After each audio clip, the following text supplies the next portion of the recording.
This encounter comes from the YouTube channel The Taylors. On December 3rd, 2023, the Taylor family, husband, wife, and their child, set out on a holiday weekend adventure in their camper van. They traveled through the Peak District, passing Buxton and the Goyt Valley, enjoying the scenic roads, charming towns, and peaceful surroundings that made the trip feel like a perfect getaway. As evening set in, they found a spot to stay for the night near a water reservoir close to what appeared to be a public park or footpath and parked their camper van. At first, everything felt calm and normal, but as the night went on, something unexpected happened. Subtle at first, then increasingly unsettling, marking the moment when their relaxing camping trip began to take a disturbing turn. Ourselves away into the corner of what looked to be a small car parking area by the footpath that went up to the reservoir, and we started to prep the van for the night. Outside, we started to hear something that wasn't just Maximus or his tablets, so I opened the door to find a woman confronting Maximus, holding a German Shepherd by the neck, pulling him back, trying to intimidate Maximus. I stepped out and put myself between Maximus and the lady. Then she came at me. It was very strange. She then went off in a huff because I wouldn't be intimidated by her and a German Shepherd. We've owned German Shepherds. Not intimidated by Sheps at all, even though she was trying to hold him, pulling his head up and making his heckles stand. After parking the camper van, Taylor heard something outside and stepped out to check on Maximus, their son. What he saw immediately raised alarm.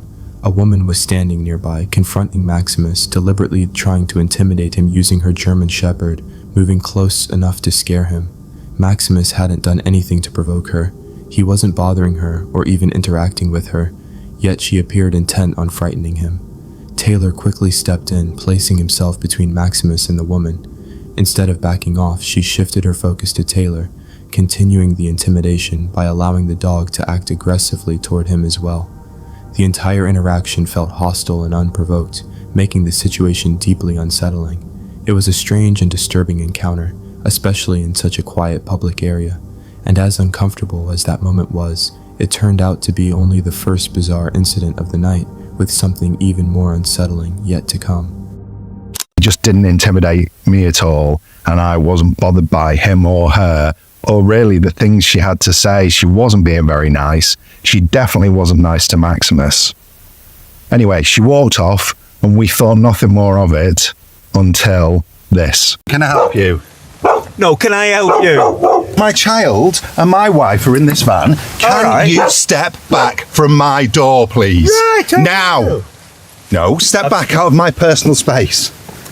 Step back out of my personal space. No, you listen, mate. The way he spoke and swore, knocking on the door and coming right in my face. You're a disgrace for coming up to my Don't child. you say that. Don't start. No, Don't start. We'll get the Don't police. start. All right, mate. Oh dear, what absolutely delightful human beings. I just don't understand people. Number one, the woman with the Shep. And then number two, the old fella who clearly wanted a fight. I mean, the way he went up to the window. And then wouldn't move back out of the space, swearing in front of Maximus, shouting in front of Maximus. And yes, you know, I am guilty of responding, but well, what are you supposed to do when someone will not step out of your doorway and is leaning in and trying to intimidate you, pointing their finger in your face and then threatening me out here? You've got to tell them this just isn't right. Now, Michelle wanted to call the police because obviously that is threatening and intimidating behaviour, what just transpired then, for basically parking in a place that has no restriction signs, no overnight parking signs. Now they do say, it does say private road, but we came up and there was residential houses all the way up and we didn't see a private road sign. I will check back. When I got home, I checked who owns the road and I used to find my street, and as you can see, it's maintained at the public expense, so it's a public highway. We are gonna have to leave now anyway because Maximus will not stay here. He won't settle here now after that. So we've moved and we're on the other side of the reservoir, and after that altercation, I'm just keeping an eye on for you. I don't really want to move again, but the only problem with coming to somewhere where people are is, of course, you have to share the space. Now, it is only 8:30 on a Saturday, so, you know, they're only having a bit of a campfire and playing some banging tunes, but, you know, it's not good for us. Maximus has just obviously been very upset, and Shell's just sorting him out now. I'm just letting Freya have a whittle. A few minutes later, the woman's husband arrived, and the situation escalated fast. He became aggressive, repeatedly trying to force his way into Taylor's van without permission. Both the husband and wife began shouting threats, claiming the area was public land and saying they would call the police, all while continuing to step toward and into the van, clearly trying to intimidate the family. This confrontation lasted for nearly 15 minutes. Despite the hostility, Taylor never threatened them, never raised his hands, and never attempted to fight back. He stayed calm and stood his ground, but the couple seemed intent on provoking a reaction and worsening the situation. The constant threats, the invasion of personal space, and the aggression made the encounter deeply disturbing, especially with their child present. Eventually, when the couple realized that Taylor wasn't backing down or showing fear, they finally left. While it ended without physical harm, the impact lingered. Maximus was shaken, and the entire family was left unsettled by how quickly a peaceful night turned hostile. Even though they were parked on public land, they were made to feel unsafe and unwelcome. It became one of the most bizarre and unsettling experiences of their trip, a reminder that sometimes the greatest danger on the road isn't the location itself, but the people you unexpectedly encounter. This disturbing encounter comes from the YouTube channel Search for Supernatural, run by paranormal investigators Tyler and Jiggy, who document overnight explorations and haunted camping trips in search of unexplained phenomena. On July 7th, 2024, the duo set out on what was supposed to be another routine investigation, traveling deep into a remote woodland area known as Sorrowwood Grove Forest, a location rumored to carry a dark history, including the mysterious murders of 2 individuals years earlier. Unfazed by the forest's reputation, they arrived after nightfall and began setting up camp at a clearing they believed would be ideal for their investigation. But what began as just another overnight investigation into supposedly haunted woods would soon take a disturbing turn, forcing them to question whether they had ever truly been alone there. Alright, so we have just arrived at Sorrowwood Grove. Now, Sorrowwood Grove is the most haunted forest in our area, and we are at the most haunted campsite in the forest. They say at nighttime, if you stay here, there it is again. Somebody's over there. They say if you stay here at nighttime, no one lasts the night. So, this is not the exact spot where the 2 people were unalived at.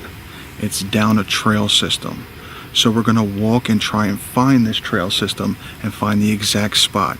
Now, we brought a REM pod, an Ovilus, some cat balls, so we do have some equipment out here. And we're going to try and make contact with those people that were unalived.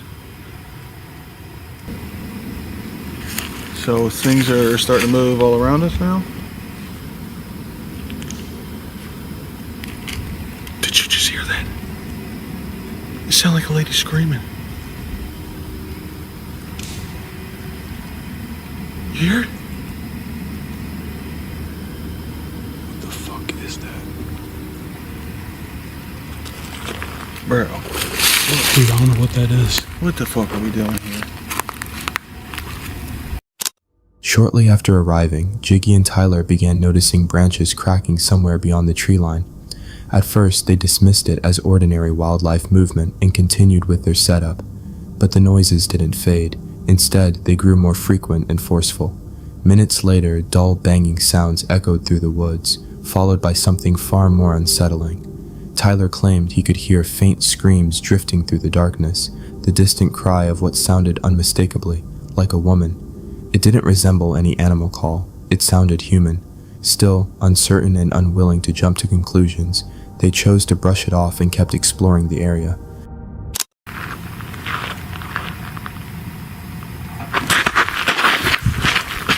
What was that?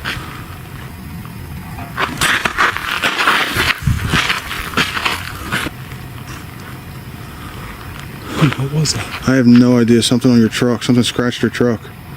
Motherfucker. Did you hear it? Did you hear that? What was it? I have no idea. It sounded like it's like under your truck.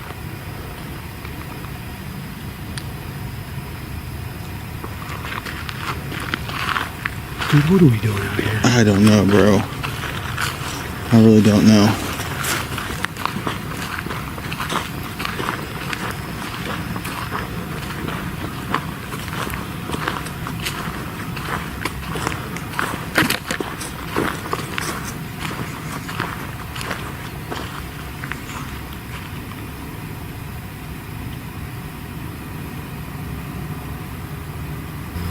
Bro, what the fuck? What the fuck, bro? Let's go. Come on. Down. Gently. Show. Which way do we fucking come? Necessary. Which way do we go? Dude, Swim. Abort. Mission. which way do we fucking come from? Dude, the fucking obvious just said... The fucking obvious just said abort mission. Abort mission? Abort mission. Which fucking way do we come What from, the dude? fuck? Is it over there? Which fucking way is it? Did we... Fuck. Dude. Alright. Scratch. Where's the camera? Here. Alright. So we were just walking, trying to find the site that they say is the most haunted. And across the path, somebody just walked across We saw some feet. way up there. And now we can't find our way out. Alright, we gotta figure this shit out. Alright. So, pretty sure we saw somebody on the trail that we're currently on. We ran and got turned around. And now we don't know exactly where we're going. So we are in the middle of the woods searching for our campsite. Suddenly, Tyler heard a harsh scratching noise coming from beneath their truck, as if something or someone was dragging its nails across the metal.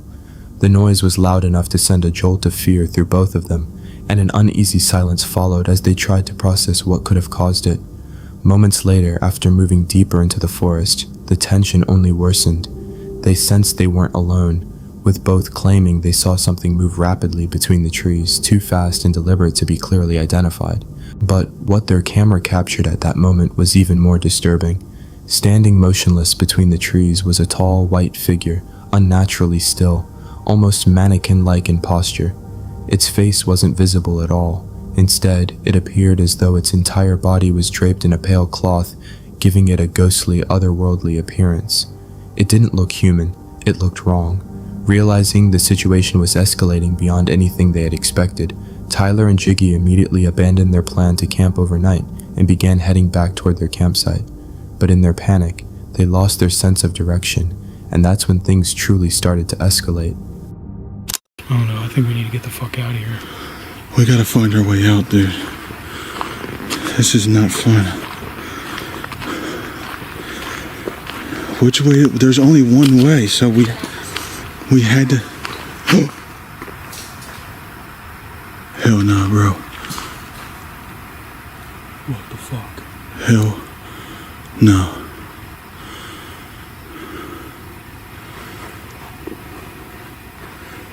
See? Yeah. Alright, so we made it back to the campsite. We got lost on the trail system trying to find the spot where the two people were. Dude talking. Bro.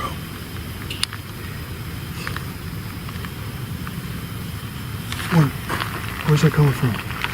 Everywhere.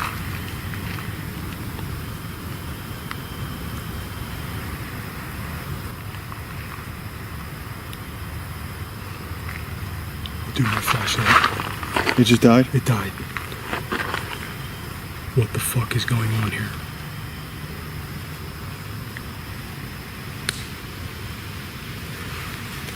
Alright, so we're hearing what sounds like people talking, but we're miles into the forest.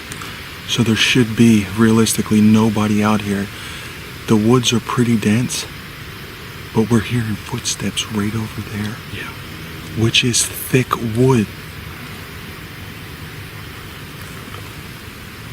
Bro, I don't know about you, but I'm pretty freaked out.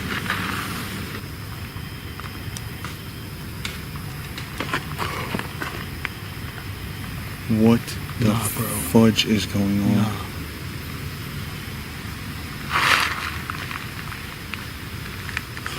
What the... Hold up, time out.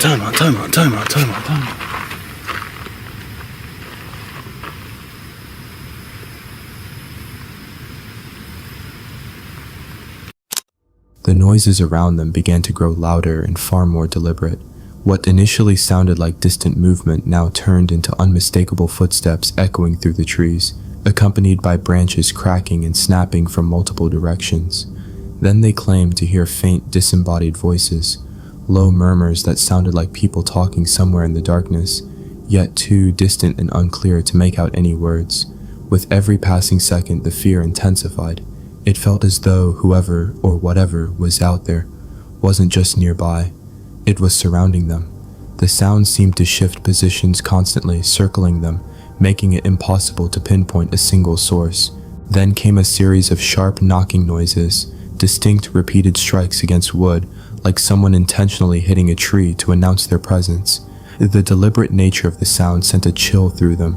Despite hearing footsteps and movement all around, they couldn't see a single person anywhere in sight. That was the most terrifying part. Something unseen was with them, keeping pace, making its presence known without ever revealing itself. Something that didn't feel natural, something otherworldly. There is some weird noises out here.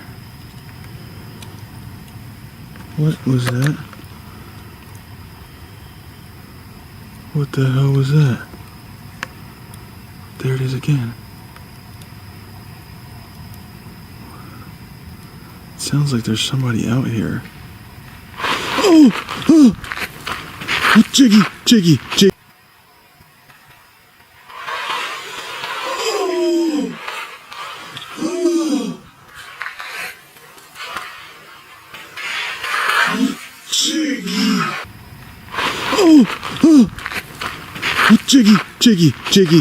Jiggy. What the fuck was that? Who is that? Hello? Yo, come out. Come on.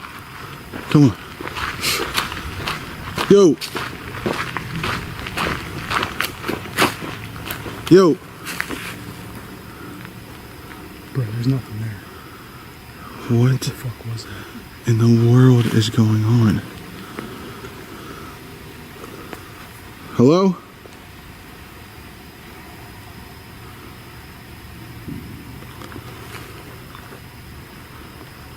Dude, I saw a person. There goes the REM pod. Dude, I saw a person. No shit. What? Bro, we can't. What are we gonna do? Stay out here and there's people lurking around our campsite? Hell no. Where did they go, bro?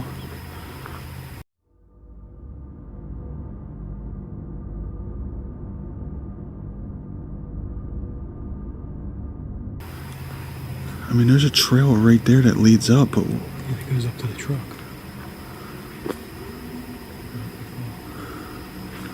alright, bro, this is getting a little past scary and like unsafe. Listen, we love you guys and we wanna do spooky things, Yeah. but there's somebody lurking around our campsite. I saw somebody walk up the trail. Bro, I don't know if we can do this. Dude. But this is what they say. This is exactly what they say. Every time somebody comes here, they cannot stay the night because stuff like this happens. What the fuck? Shit, come on. Suddenly, Tyler spotted someone moving through the trees ahead of him. It appeared to be a man wearing a black hat and white clothing, standing still and staring directly at them. Within seconds, the figure stepped behind a tree and vanished. Tyler rushed to check the spot, but there was no one there, and strangely, no sound of footsteps or movement either. It looked human, yet the unnatural way it disappeared didn't feel ordinary at all. As they scanned the area, finding nothing, their camera captured something even more unsettling moments later in the opposite direction. A second figure wearing a white hoodie partially concealed behind another tree. They didn't notice it at the time, but when Tyler's flashlight swept toward that area, the figure quickly hid out of view as if it had never been there. At that point, they had enough. The situation had escalated beyond explanation, and they decided to leave the forest immediately. They couldn't tell whether there was more than one entity watching them, or if a person or something else entirely was deliberately stalking them in the darkness. As they retreated, a loud crashing sound erupted behind them, echoing through the woods. It felt almost intentional, like a warning to leave, or a reminder that they were trespassing in something else's territory. They made it out safely, but the encounter left them deeply shaken. The circling footsteps, the knocking on trees, the distant voices, the crashing sounds, and most of all, the figures dressed in white that appeared, vanished, and reappeared in different places raised terrifying questions. Were they seeing one presence, or multiple? If these had been ordinary people, why hide and move around them silently instead of simply approaching? The unnatural movements, the way the figures seemed to disappear into thin air, and the coordinated sounds coming from all directions suggested something far more disturbing. Whatever was in those woods that night didn't behave like humans. It felt calculated, predatory, otherworldly. They escaped unharmed, but the mystery of what they encountered will likely remain with them forever. Meet Dee, the solo investigator behind the YouTube channel Dee's Dark Adventures, where she documents late-night explorations of remote wooded areas, reported Bigfoot territories, and locations tied to unsettling encounters. Through live stream investigations, Dee places herself alone in isolated environments, attempting direct interaction with whatever may be watching from beyond the tree line. On July 22, 2025, Dee returns to a wooded location she has visited before, an area known for strange activity, structures hidden deep in the forest, and previous eye-shine encounters. However, what begins as a routine livestream quickly escalates into one of her most intense confrontations yet, suggesting that whatever inhabits the area is not only aware of her presence, but actively responding to it.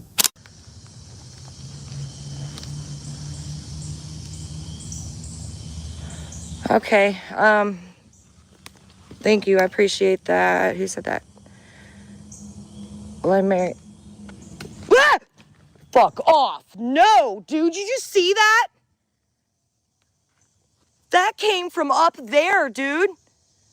I'm leaving. That just got fucking thrown, dude. No.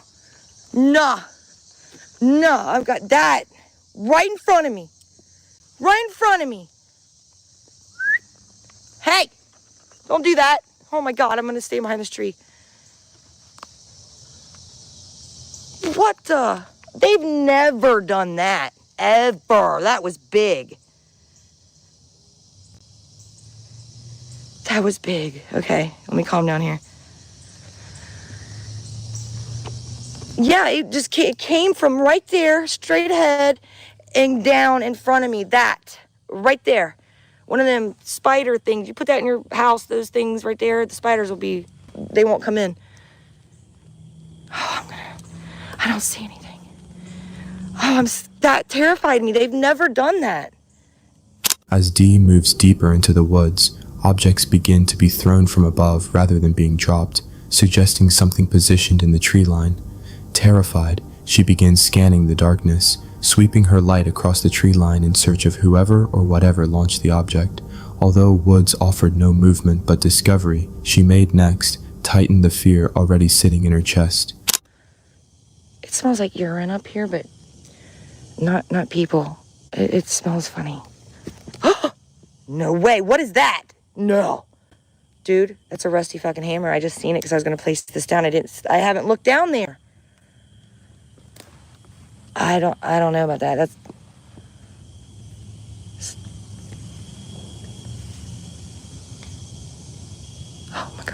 Okay.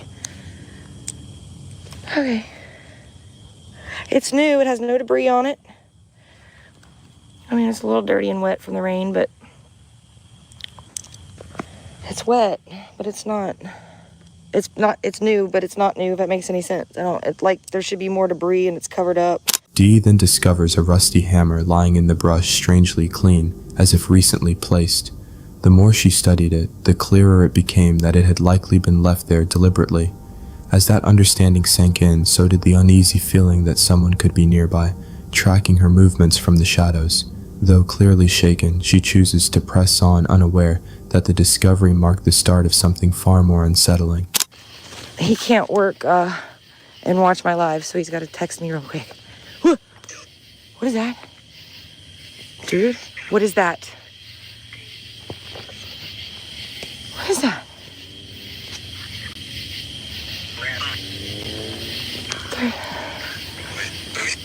What? I don't know what that is, guys. Is that an eye shine? Sorry. No. Damn it. There's the one up there. You see it? Hold on. There's one up there. That's not the same one I saw. I can only see that through the phone. I can't see it with my eyes. What's it doing? Ah! Ah! Ah! Guys, am I freaking out? I'm not freaking. Hello? Oh my God! It just cocked its freaking head both ways. Hello? Multiple glowing eyes appear within the darkness, visible through the camera but not always to the naked eye. One tall figure steps forward, towering several feet above her line of sight. It doesn't blink or shift, it simply stands there, fixed on her, peeking its head in multiple directions. The standoff lasts several minutes, with additional eye shines appearing around her, effectively blocking her escape route. Hello? Hi. I don't mean to make you mad. I will leave right now. Just let me go. Okay, the red went down a little bit. Notice? Now watch when I take a... Aha, see? As soon as I moved. I've got to go.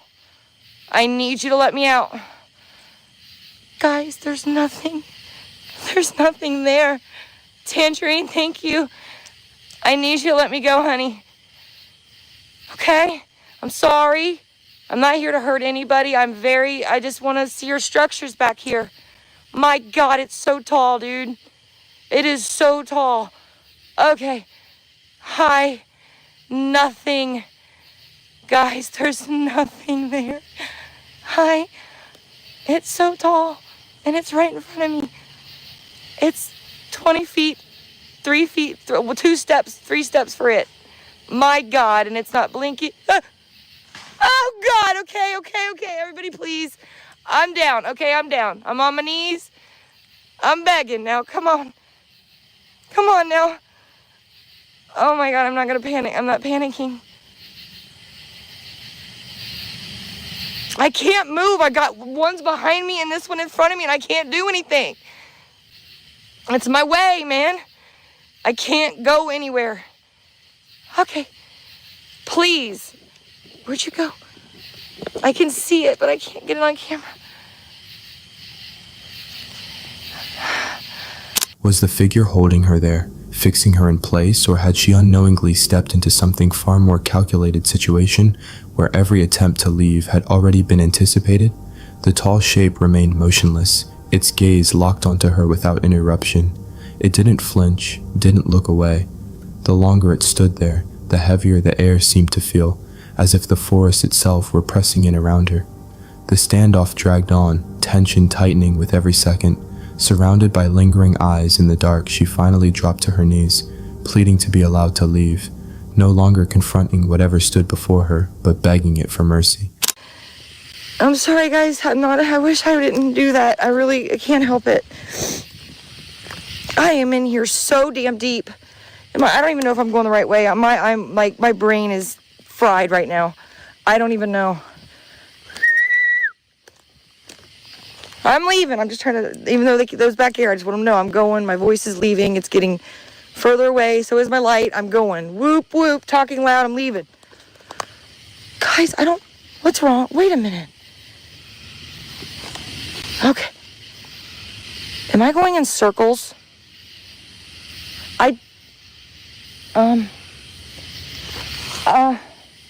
Wait a minute. I just passed that. Guys, I just passed that. Stop. Did I just walk in fucking... Wait a minute. Guys. The whole fucking woods, did you see me walk up a hill? The whole woods have changed. What the fuck? Guys, that is not where I just fucking walked from. What is that? There's a fence. What the fuck is happening? Oh my God. I just walked past all of this, but it's different. Guys, am I being is this really real? Fuck. After the larger figure retreats slightly, Dee attempts to exit the woods, but becomes disoriented. Landmarks appear altered. Trails no longer match the direction she walked. Structures she passed earlier now appear in different locations. The forest feels changed and panic escalates as she realizes she may be walking in circles. The fog around the tree line thickens and the woods grow unnaturally silent beyond her own voice. I'm sorry for panicking. What is that? Oh God, oh my God, it's the fire hydrant. Oh my God, oh God, I've never been so fucking relieved in my life. Fuck. Ew, man. Oh my God, I've never... You're the most beautiful fire hydrant I've ever seen. Oh my God, I love you. God, let me out of here. I did it, I found it.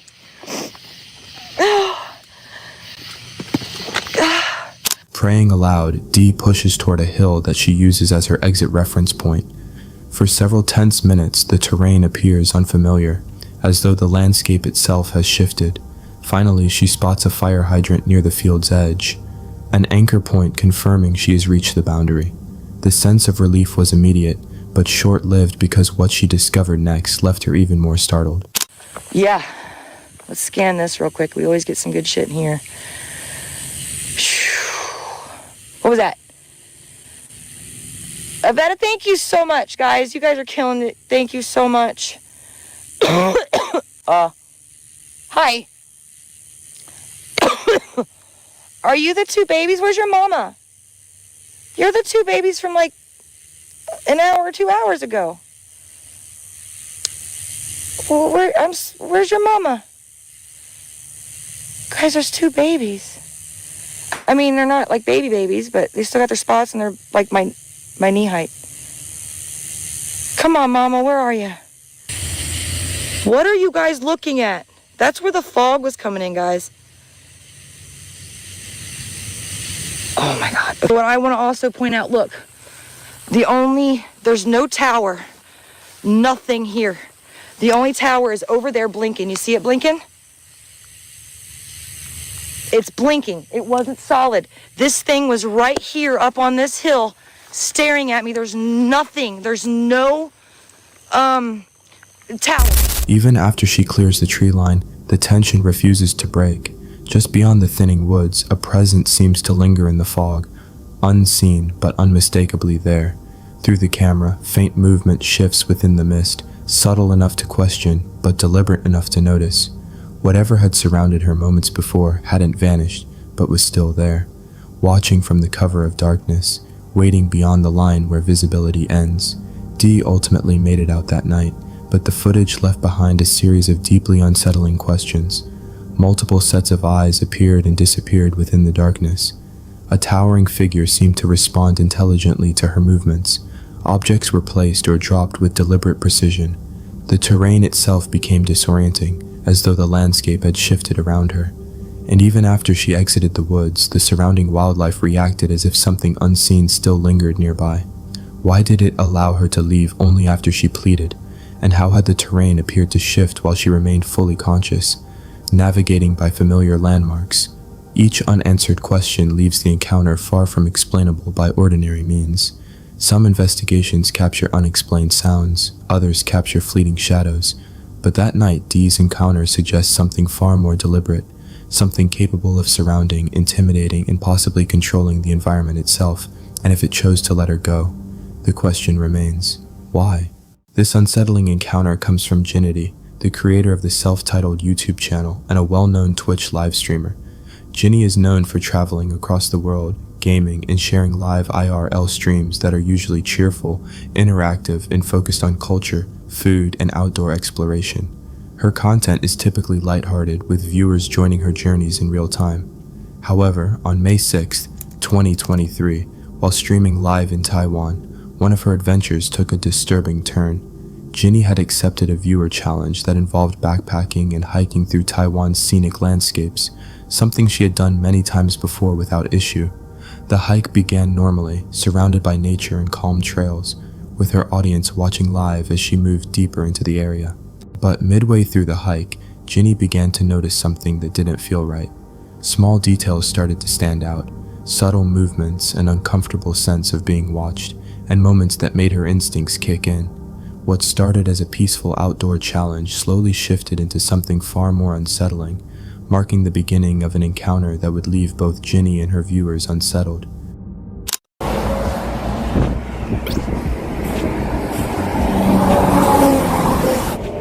Over here.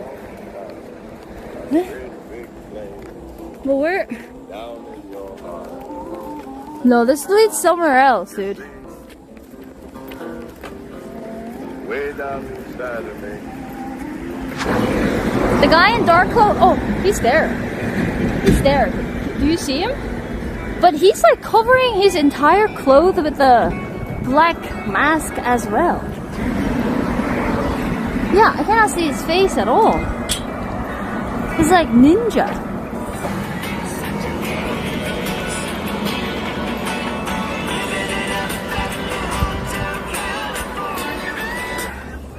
This is our check stop where we can rest, drink some coffee that we got. Hello! Hi! Thank you! 真的吗？谢谢 Thank you, thank you! Hey, it's a pretty boy. Oh, what do you want? Nice to meet you! Yeah! Thank you! Bye bye! Guys, you gave me IRL dono. Chi chi chi chi chi. Wow, I need that. Guys, that guy's still there. That guy was following us. Why is the guy following us? Whenever I looked at him, he waved at me. He's stalking for sure. Yeah. He stopped when I stopped. He's going when I'm going. You see that we're here, and that is the easternmost part of Taiwan. Quite Dao. He's all the way there, but I'm pretty sure he's gonna like wait. It's more sus and scary because he's like we cannot see his face at all. He doesn't even talk to me. He just like follows. Viewers in her live chat were the first to notice something strange, repeatedly pointing out a man who kept appearing behind her on the road and in the background of the stream. At first, Ginny dismissed it as a coincidence, assuming he was just another passerby, and she continued walking. But about 15 minutes later, the unease grew when she realized the same person was still there. It became clear that he wasn't simply heading in the same direction. He was lingering. Dressed entirely in black with his face partially obscured, the man kept a careful distance but matched her movements almost perfectly. When Ginny slowed down or stopped, he did the same. When she picked up her pace, he followed, never closing the gap yet never falling behind. What made the situation especially disturbing was his silence. He didn't speak, gesture, or acknowledge her presence in any normal way. He just followed. Anxiety began to set in as more time passed, and the man showed no sign of leaving. For a brief moment, he moved out of sight, and Ginny felt a flicker of relief, thinking he had finally gone. But that relief vanished when she spotted him again shortly afterward, still nearby, still watching, confirming that whatever this was, it was no longer a coincidence. Look, he's just there. Did he hide in the bush? Did he hide in the bush? I will confront him when I arrive at one of the places where there are more people, if it's still following there. Because right now it's just me and him.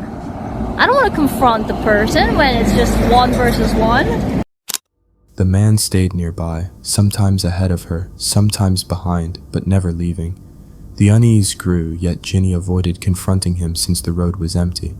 She decided it was safer to wait until other people were around before saying anything.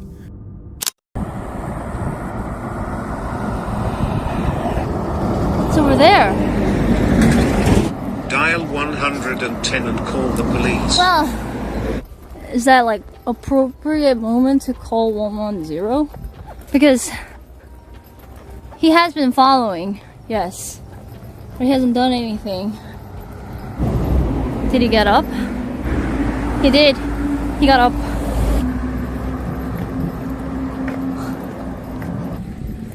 Dude. Why is he coming closer to me? Show him your thumb, he comes near you. He will run away ASAP.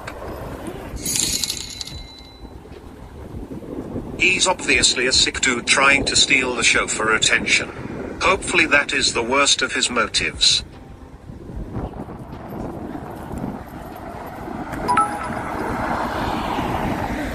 Don't let him out of your sight, but stay far from him. Cross the road if you have to. Hours passed and the man was still there, lingering nearby. Ginny chose to stay on the main road instead of heading to her planned backpacking location, knowing that a remote area would leave her completely alone and vulnerable. Remaining in public felt safer. Being in a foreign country made the situation even more stressful. She avoided going to the restaurant and lodging where she was staying, fearing the stalker might learn where she was headed. Instead, she kept her live stream running, talking with her viewers for reassurance. Many urged her to call the police, but she hesitated, unsure of the local laws and worried that the man hadn't technically done anything yet. With no clear option, she continued streaming and stayed alert, hoping the situation wouldn't escalate.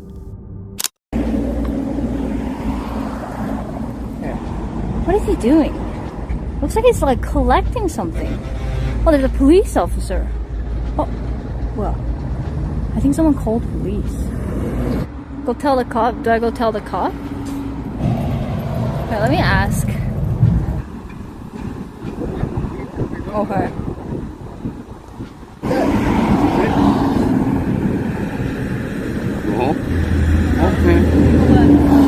Thank you.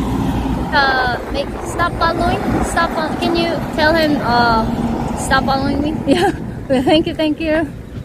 Police officer. So I asked police officer to tell him to stop following me. Police officer is asking him to show his face. I guess we can leave, right? Yeah, he'll tell him. The man's behavior became increasingly unsettling as time passed. At moments, he would disappear into the bushes only to re-emerge shortly after.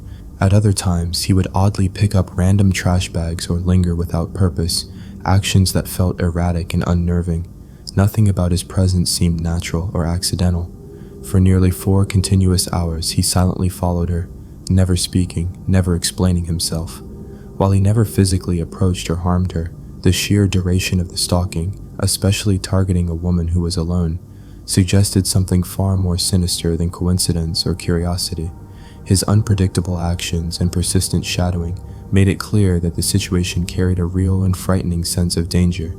Eventually, Ginny spotted a police officer nearby. One of her viewers had contacted the authorities, and the officer began looking into the situation. Ginny didn't wait around to hear why the man had been following her, or what his intentions were. She left the area immediately, asking the officer to make it clear that the man was not to follow her again.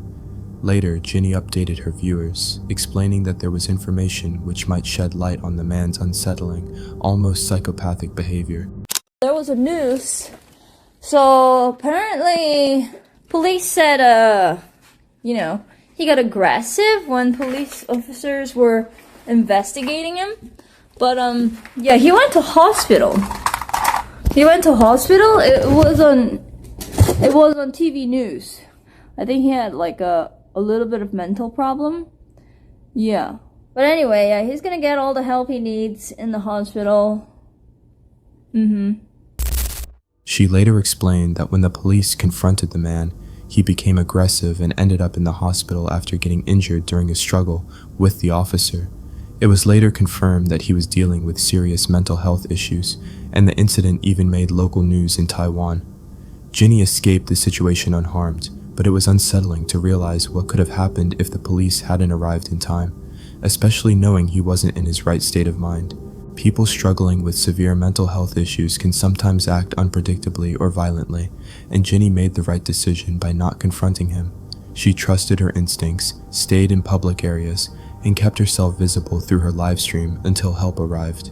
This encounter serves as a powerful reminder that bravery doesn't always mean confrontation. Sometimes survival depends on caution, awareness, and restraint. Ginny walked away safely, but the experience left a lasting impact, showing just how quickly an ordinary day can turn into something truly frightening.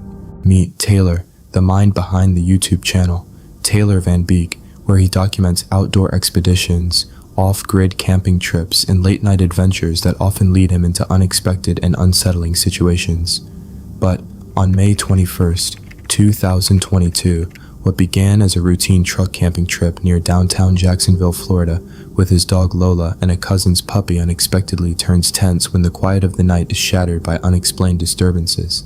The trip starts off casually, with Taylor picking up the puppies and getting ready for a night outdoors, even taking time to cook a quick meal before settling in. Alright guys, so me and Lola Pup are heading to old downtown Jacksonville. We're gonna go ahead and do some truck camping. I've got a buddy that's actually leaving town. He asked me to house sit, so I'm gonna go ahead head that way. First, I gotta go grab my sister's dog because old Grandpa Taylor here's gotta pick up cousin Parker because she's also going out of town. The puppies are gonna have some play dates. Got our ground beef, got some tortillas, got some medium salsa to put on these tacos, a little bit of Mexican 4-cheese blend, and can't forget the El Paso taco seasoning mix. So these tacos should come out pretty freaking mint. First things first, make sure your lighter works. Boom, we're good. Get some gas. Bam. And this, my ladies and gents, is how you make the most amazing, perfect taco. Oh my gosh. It came out perfect. Just call me Chef Wonderful. Just as he finished his meal and fed the puppies, Taylor packed up his gear for a fishing trip the next day and settled in for the night. What began as a calm evening slowly shifted as darkness deepened, transforming the familiar hum of the streets and the soft rustle of leaves into strange, unsettling sounds that didn't seem to belong anywhere in the neighborhood. Well, I get the bed to myself. We are hitting the sheets. I will see y'all in the morning. Good night. I don't know what the heck's going on, but I think I just heard some gunshots right outside my truck. I'm gonna go ahead and get in the house because I'm kind of freaked out right now.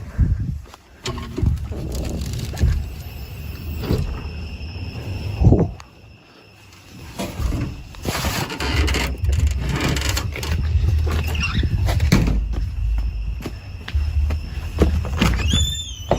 It's 2 o'clock in the morning right now. We just heard some gunshots go off.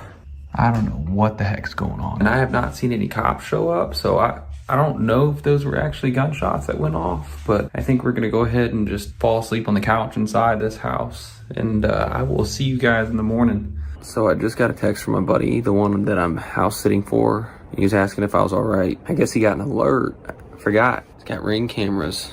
Another one right there. I guess he got an alert because a loud noise went off, and we looked back at the footage. There were gunshots that went off.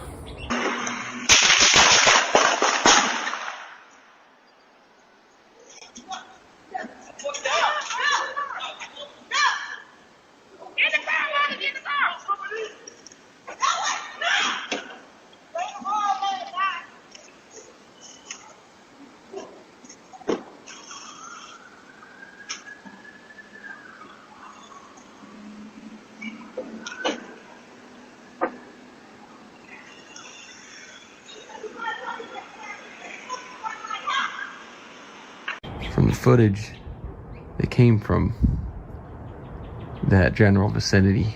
It's crazy. According to that ring footage, the cops never showed up, which is nuts. I think it's safe to say I will never house sit. In the early hours, a series of loud, gunshot-like sounds shattered the night's calm.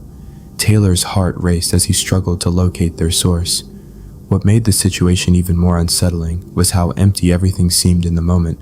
No visible neighbors outside, no patrol cars, no immediate signs of response. It wasn't until he retreated inside and reviewed the ring camera footage that the full sequence of events became clear. The video confirmed that the shots had indeed been fired, and moments later, a woman's voice could be heard shouting, "Call the cops." Yet despite the urgency in her voice and the chaos that followed, no patrol car is seen arriving in the immediate aftermath. That absence of response only deepened the unease, turning what was already a frightening incident into something far more troubling. The footage also shows movement in the neighborhood, where several individuals are visible outside and a vehicle present in the area leaves quickly after the shots are fired, which opens the door to more analytical possibilities like, were the gunshots fired as a warning, an attempt to intimidate someone specific? Could the people rushing into the vehicle have believed they were the intended targets? Or was the situation tied to a private dispute unfolding in the neighborhood, with bystanders reacting defensively in the chaos? The shooter remains unseen, never clearly captured on camera, leaving the identity and motive unknown. What happened that night raises serious concerns, not just about unexplained disturbances, but about the safety of anyone venturing out into these areas. For campers, house sitters, or anyone spending the night outside, the normal sense of security can vanish in an instant, leaving nothing but uncertainty, fear, and the unsettling reminder that some threats may never be explained. The night that began as a simple camping trip turned into a confrontation with the unknown, and a reminder that even on routine adventures, safety can quickly dissolve into uncertainty and fear. Squatch TV is a wilderness exploration channel focused on remote backcountry investigations and alleged Bigfoot encounters. Through late-night expeditions in isolated terrain, the team documents unexplained sounds, movement patterns, and possible cryptid activity far from populated areas. On March 1st, 2022, two campers venture into a secluded stretch of forest near an abandoned train bridge, an area rarely visited and known locally for strange reports, just as they were on a routine nighttime investigation that, however, quickly shifts into a tense confrontation with something large moving through the darkness.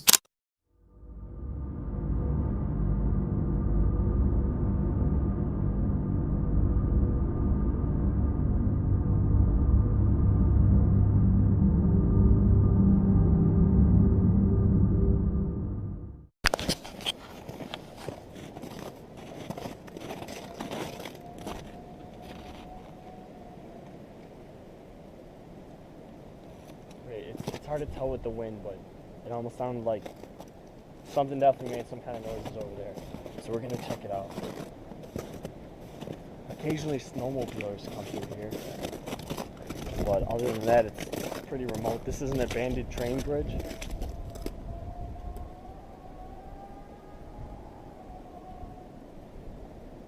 Okay.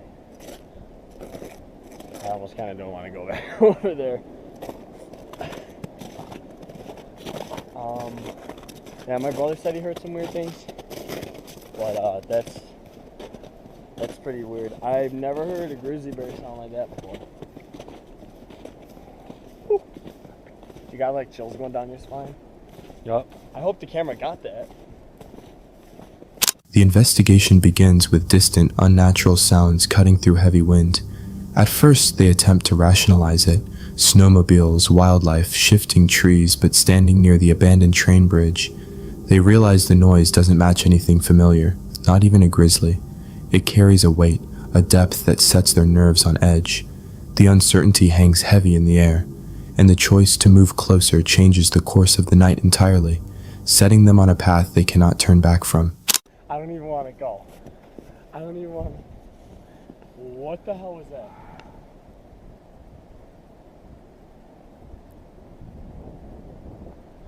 Dude, fuck this. Should we? You got, do it for the video? You got your knife? Yeah, but what the fuck is that? That's a deer tracks. Oh, did you ever hear like a rabbit get killed? They Yeah. sound pretty That was too loud though. far to turn back. Yeah. We can turn back really. I should have my fucking rifle. Now people think I'm night hunting. Holy shit.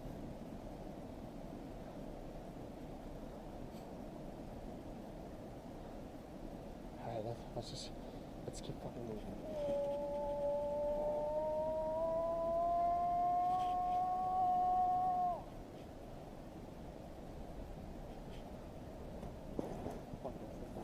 Yeah.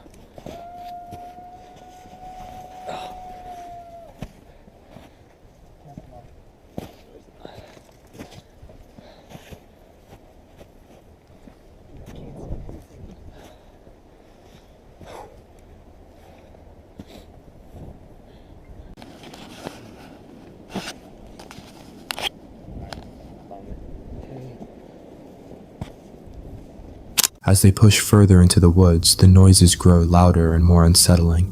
Seconds later, faint tracks and glimpses of movement flicker beyond the tree line, sending chills down their spines. They pause, considering turning back, but curiosity pushes them forward, with only a knife in hand offering no real protection. Whatever was out there wasn't just terrifying them, but was signaling that the night was far from over. I mean, this is like something fucking unknown. Let's be safe how long we're out here because I think there's a storm coming. It's getting real windy.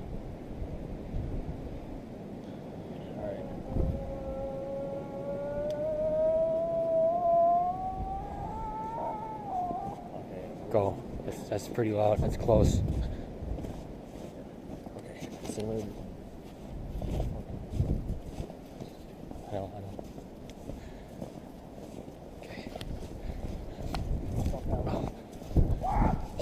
Oh, go. It's coming.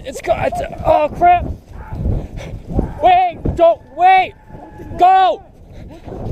Wait. Holy, I think I saw it. Go. Go. Go. Go. Oh, crap. Bro, wait, where's it? Okay, we're far enough away. Let's just fucking go, dude. Fuck that. I don't know what the fuck that is. Hurry up. I'm turning off the camera. The silence explodes with loud sounds and then a sudden sharp crash, making their blood run cold. Their eyes dart through the darkness, but they see nothing. Then the sounds of movement start closing in behind them, echoing through the trees. Fear grips them, and they run, blindly pushing through the underbrush as the presence follows. Breathless and trembling, the campers finally manage to put some distance between themselves and the unseen presence. Whatever they encountered remains a mystery. Was it an unusually large predator, or something far stranger, something deliberate stalking them through the trees? The sounds captured on camera carried a deep, resonant tone, too heavy to blend into the forest's natural rhythm, intensifying the terror that seemed to shadow their every step. The deliberate pace of the movement, the sharpness of the sounds, and the way the unknown presence tracking them so closely suggest the encounter wasn't random. Had that presence closed the distance, the outcome could have been catastrophic, because predatory entities do not hesitate or negotiate. They act with speed and finality. If it had chosen to attack, the confrontation would not have been brief or merciful. The aftermath could have been violent, brutal, possibly fatal. When they began running, their movements grew sharp and loud, branches snapping underfoot, breath breaking the silence. Wild predators are acutely sensitive to sudden motion and sound. By fleeing chaotically, they may have made themselves more visible, more traceable, mistakes often realized too late. In remote forests where visibility fades and sound travels unchecked, isolation can transform a routine investigation into a life-threatening encounter.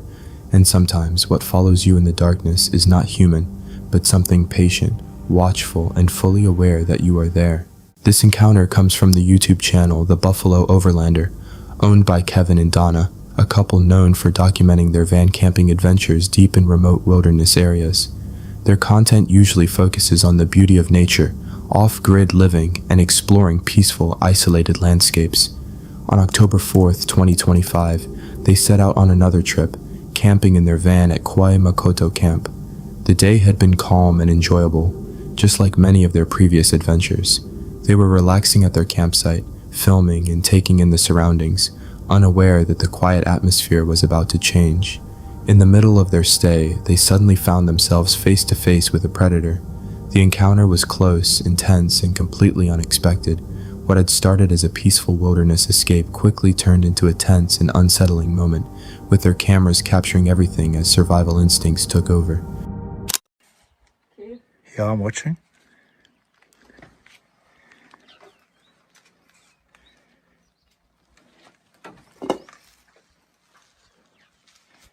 Just stay still.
Just stay still.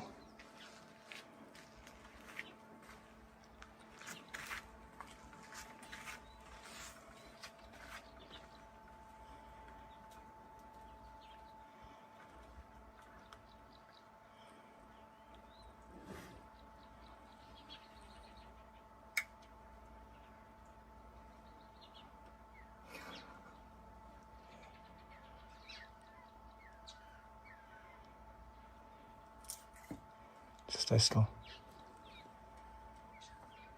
Just don't move.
Looking for water.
I think when you can, just go and get into the car. Okay, come get in. I've left the front door open.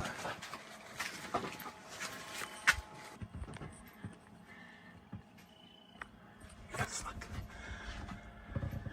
How's that for adrenaline? Here she comes again. I've got this door open.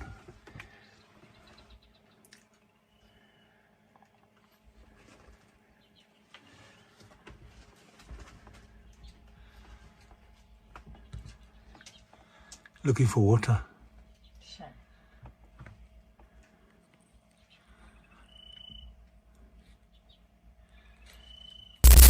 Kevin and Donna were outside their truck when a lioness suddenly stepped into their campsite, walking straight toward Donna as she sat in her chair. Instantly, both of them froze in place. No sudden movements, no panic, just silence. They understood that even the smallest reaction could trigger a predator's instinct. The lioness began circling the campsite, sometimes keeping her distance, sometimes slowly narrowing the space between them. Each step she took felt controlled and deliberate. Fear surged through Kevin and Donna as they realized they were face to face with a powerful hunter, trapped in a life-threatening situation with no easy escape. Running could provoke a chase, screaming could escalate the tension. Their only real option was to remain calm and avoid drawing attention. Seconds felt like hours as they stood there, barely breathing, waiting for any sign of aggression. Lionesses are among the most strategic and efficient hunters in the wild. Fast, calculating, and capable of taking down prey much larger than themselves. Knowing this made the moment even more suffocating for Kevin and Donna. They weren't just standing near a wild animal, they were within striking distance of a predator built for speed and precision. One sudden movement, one panicked reaction could have triggered a chase response, and in open wilderness, they wouldn't have stood a chance. When the lioness finally stepped behind the truck and briefly shifted her focus, they seized the opportunity and quietly climbed into their truck. But just as they were about to close the doors, she reappeared near the vehicle, forcing them to pause again, barely daring to breathe. The tension returned instantly, heavy and paralyzing. After what felt like an eternity, the lioness slowly moved off and they quickly shut the doors and windows, sealing themselves inside. Later, she returned once more, this time accompanied by her cubs and another lioness, revealing that this may have been her territory all along. Fortunately, Kevin and Donna were now inside the safety of their truck. Their ability to remain calm under extreme pressure rather than reacting in fear may have been the only reason this terrifying encounter ended in survival instead of tragedy. They were lucky to escape the tragedy of becoming hunted in the wilderness. Not everyone who finds themselves in such a situation walks away unharmed. Some aren't as fortunate and end up becoming the prey instead of the witness. In the wild, there are no second chances when instincts take over. But for Donna and Kevin, this encounter ended differently. They escaped without a scratch, a powerful reminder that survival depends on quick thinking, steady nerves, controlled behavior under pressure, and in moments like these, a great deal of luck being on your side. This encounter comes from Mo Sargi on his self-titled YouTube channel, where he documents outdoor adventures, overnight camping in eerie forests, abandoned explorations, and journeys into the unknown. On September 29, 2023, Mo set out on another challenge with his friend Aldo, traveling deep into the Appalachian Mountains for a 24-hour survival experience in a remote forest area rumored locally to be inhabited by feral people. The Appalachian region has long been surrounded by unsettling legends, strange sightings, and alleged hauntings, giving the trip an uneasy undertone from the start. Curious to see whether the rumors held any truth, Mo decided to explore the area himself, documenting the experience as they ventured into the wilderness, unaware that the isolation and reputation of the mountains might soon feel far more real than expected. Remember when I told you I saw a house on my drone? Yeah. This is not it. No? No, there's a little shack in the middle of the forest near the water. So I don't know how we're gonna get down there. Really? Because it's a mountain drop and there's a fence, so we gotta find a way. All right, so we're gonna try going out this way to see if there's any way down to the river to find this mysterious house or a shack. Oh, there's a way out of the fence here. I found it on my drone. Okay, so we could probably go from here because there's a way out of the fence. Oh, sweet, okay. Oh my God. So we decided we're gonna risk our life to give you guys some more content. We're gonna climb down this mountain. By the time we make it down the mountain and down to the river, which we don't know if that's even a guarantee, it's gonna be dark. It's gonna be hella dark. Yeah. I have my flashlights. We charged them, but it's gonna be quite a while.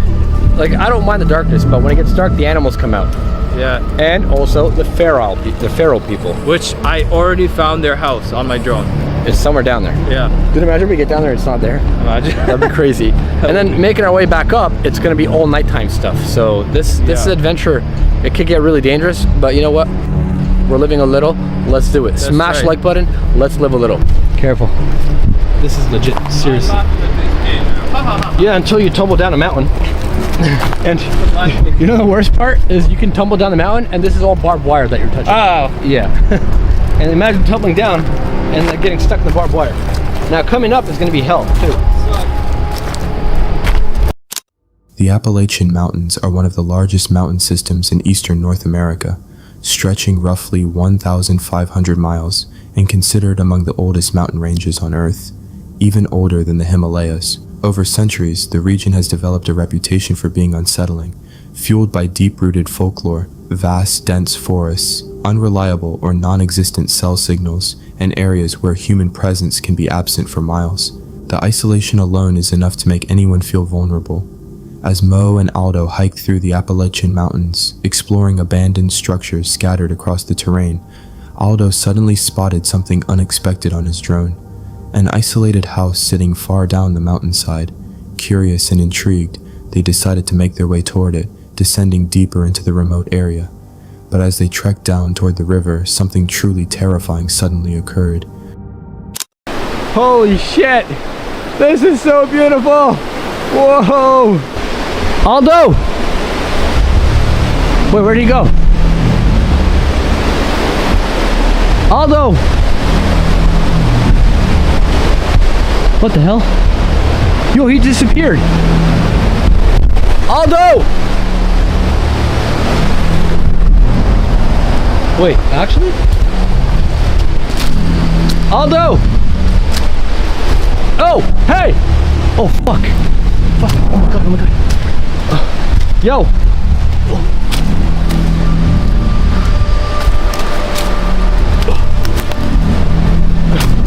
Yo!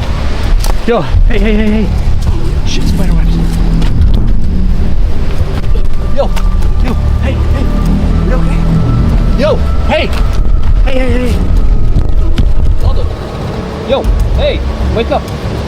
Guys, I think he fucking fell. Yo, Aldo, wake up! Yo! Hey! Hello? Yo! Aldo! Aldo, wake up! Hey, are you okay?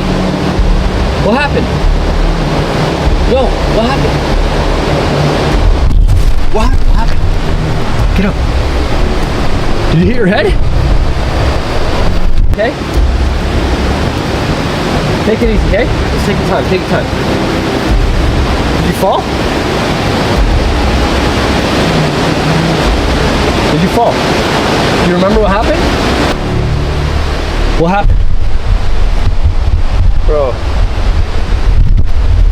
What happened? Did you slip and fall? No. So what happened? Something was following us. Something was following us? Yeah. I heard something. Because I was on the rocks looking at the water. I looked back and you're not here. And I'm like, what the hell? Did this guy disappear on me? I heard something, so I turned around, and then everything went black. So somebody hit you? I saw someone. Yes, I think someone hit me. Someone's here. Wait, just take it easy, take it easy. Does your head hurt? Does your legs hurt? My head hurts. Your head hurts? Right here, come feel it. There's like a bump. You feel it? Holy shit, that's a big bump. Okay, but where could this person up? Am I bleeding? Bleeding blood? No, you're not bleeding. You're good. As Mo reached the river, he realized Aldo was no longer behind him. Calling out, he soon found him lying unconscious on the ground. After waking him, Aldo, still shaken, claimed he had seen someone standing behind him. And when he turned to look, he blacked out. That was when things began to feel seriously wrong. After resting for about an hour with no further incidents, they crossed the river and continued toward the abandoned structure. But as they started exploring it, something terrifying happened again. I'm just happy that we got up here before it got dark. Yeah. Because we still have 1,000 steps to climb, right? Oh. Man, worth it though.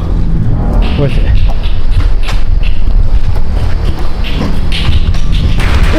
Go,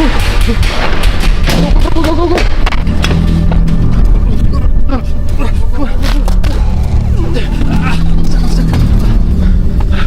Oh, what the f was that? What the f was that? Run, run, run, run, run. Run. Go. What was that? Come on. Let's go. That's someone there. There was someone there. There was someone there. What if it's following us, dude?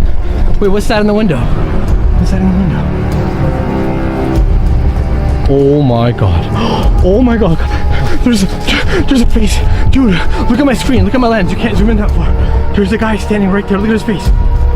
Oh. What the f is that? Let's go, let's go. What the fuck is that? Go, go, go, go, go now. Go now. Oh my god. What the hell is that? As soon as they stepped inside the abandoned structure, a sudden burst of clicking and aggressive knocking echoed from somewhere within the building. The sound was loud, deliberate, and close enough to send panic through them instantly. Fear took over, and they bolted outside without hesitation. Once outside, Mo glanced back toward the structure, and that's when he saw it. A figure standing in the window. The person appeared cloaked in dark clothing, with most of the face covered so that only the eyes were visible. It was staring directly at them, locked in place, eerily still, almost mannequin-like, without any visible movement or reaction. The sight sent a chilling realization through them. Aldo may not have simply fainted earlier. Someone could have been watching them from the very beginning, possibly even the same person who had attacked Aldo earlier, causing him to lose consciousness without fully understanding what had happened.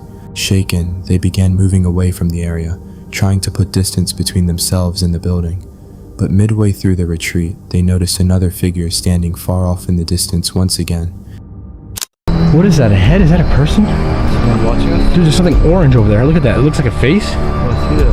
What the hell is that? I can see it on your camera. Yeah.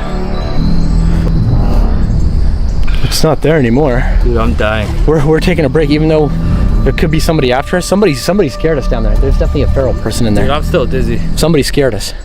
We're taking a break because we're nauseous and puking and like we're fainting. We're trying to make our way out. We took a wrong path somewhere in the darkness. As you guys can see, it's freaking dark. No bueno. Probably the worst thing we did is take a shortcut. We thought was a shortcut. Because if you guys noticed before, there were trails going left, right, and center. And now that it's dark, we cannot see a thing. Shit, man. We're going on another trail now. This one seems way different than all the other trails we've been going on. So hopefully we don't run into whoever we seen earlier. Someone just fired a gun.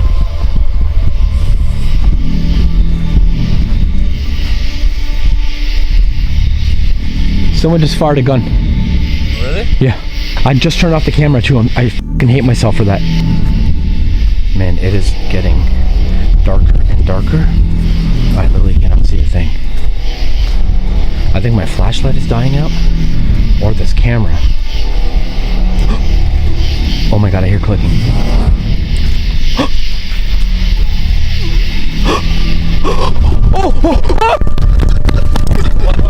No, there's someone down there. Dude, I saw somebody. Dude, I actually saw somebody. There's somebody. Let's go the hell back. Let's go. Let's get the fucking back to the cave, boys. Back to the cave. Oh my god, oh my god, oh my god, oh my god. Oh! Oh my god. We're being shot at. We're being shot at. Oh. What the fuck was that?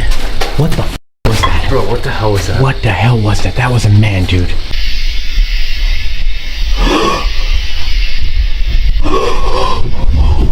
Oh! We can stay here and just protect the fort, hold down the fort, right? Let's just hold down the fort. At this point, it's almost like 5 a.m. anyways. The sun's coming up in a couple hours. We only got a couple hours to go. Okay? But what if he gets us in the daytime? And why is he awake? Like, why is he stalking us? In the daytime, you know, you got a bat. We can see him at night. You know, he has home court advantage. Let's just wait. There's only a couple more hours and we'll get out of here. What I want to know is who the f just walks around the forest at nighttime in the dark? He's probably hunting. He sees our lights, that's what it is. And he's hunting, bro. Think about it like this. Like, we have like McDonald's and fast food and all that stuff and good food. He doesn't have anything. Yeah. We are his McDonald's. I mean, he might be hunting for raccoon, but he's seen us. He's like, oh, fresh meat. Yeah, he's getting a AAA steak. So screw that. Let's just stay here. I'm not sleeping. Yeah, we have a couple hours to go. We'll just stay awake. Yeah. And then we'll head out of here as soon as the sun comes up. But that's what we're gonna do. We're just gonna sit here, hold down the fort, and just keep our ears and eyes open. I'll check back with you guys once I get a chance. We spent the night in some little random shack. Little random shack. We're trying to get out of here right now. Yeah.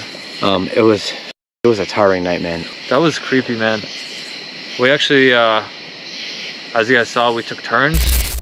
As they made their way through the dense Appalachian forest, Mo and Aldo first noticed a faint orange-yellow shape peeking from the trees at a distance, staring directly at them. Their camera captured it, but moments later it vanished into the shadows.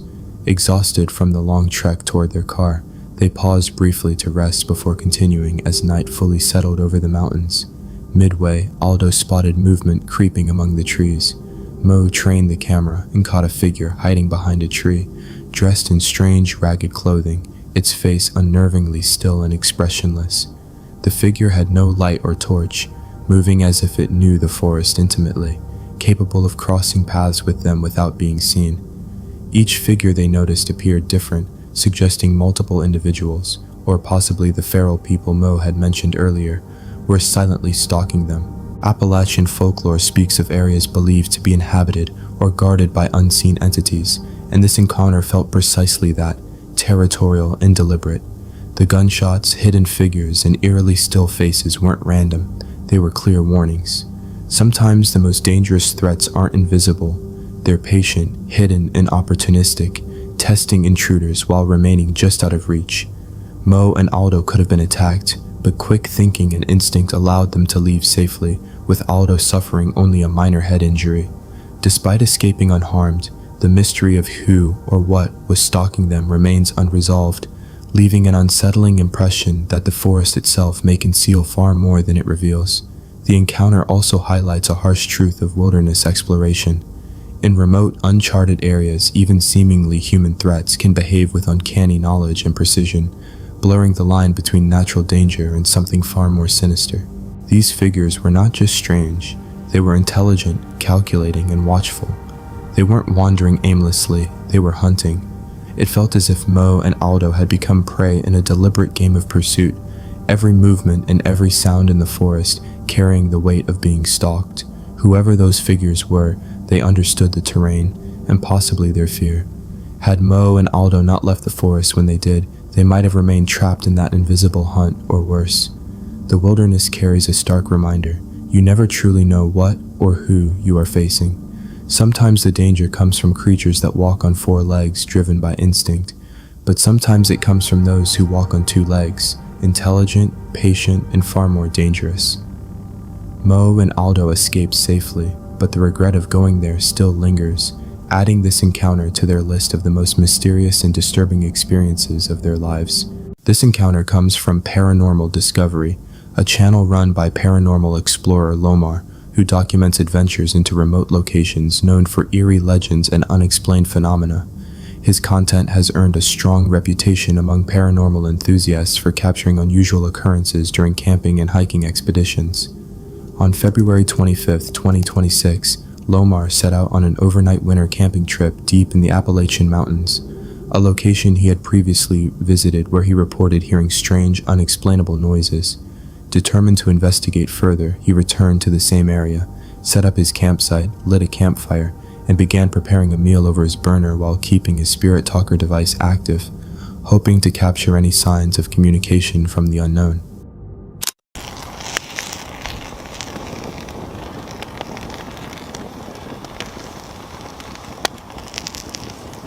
Anvil.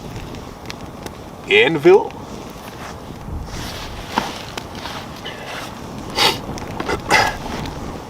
I'm gonna be real with you guys, I'm just starving right now. Like, pretty bad. I'm on my dib. The fuck was that? Powerful. What was that? Whoa, whoa. Shit. Whoa.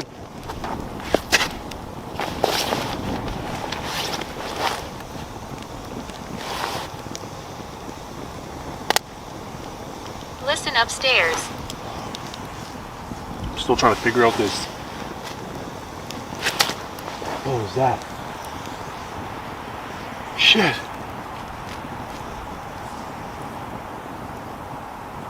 What's over there?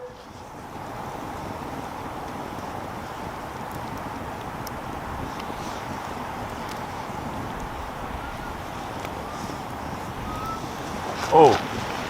Oh.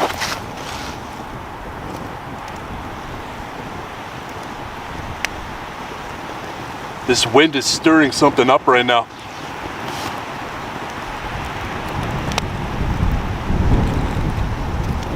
Oh, shit.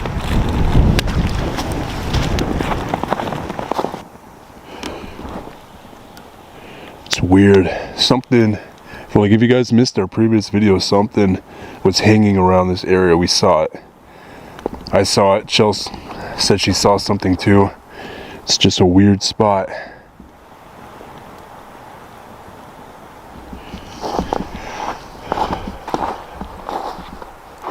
I also don't know what's back there. My name is Harry. Hi, Harry. I am Lamar.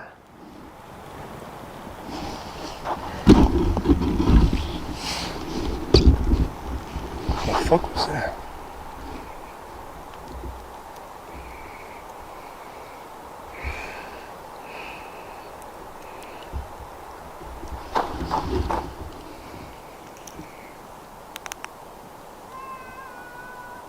Damn, right there. The fuck?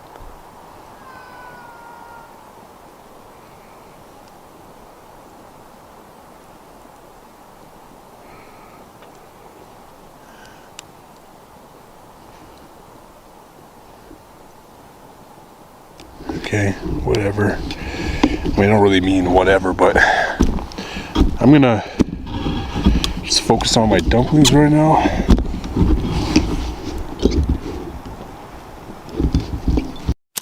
Lomar was preparing his dumplings on the burner, waiting for them to cook while casually speaking to the camera.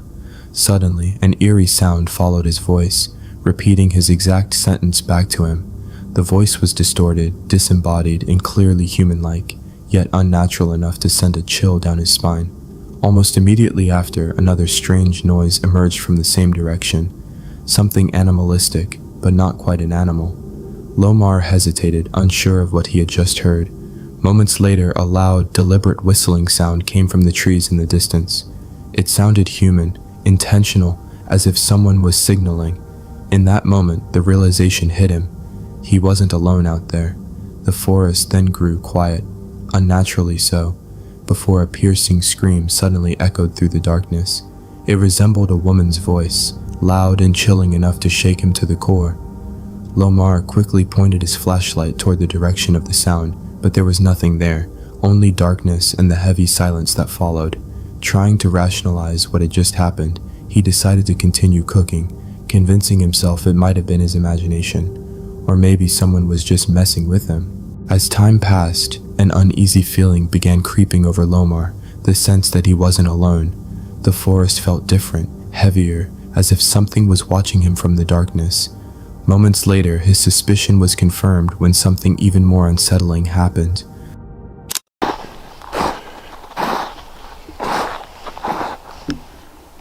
Hello?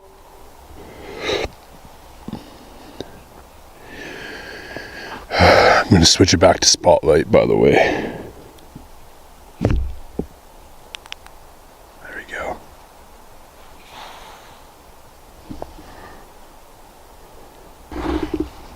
Something runs out on me.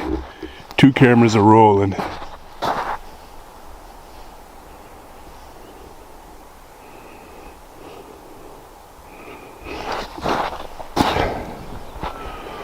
What the hell? That was like a whistle. Whistling. Someone's legit whistling.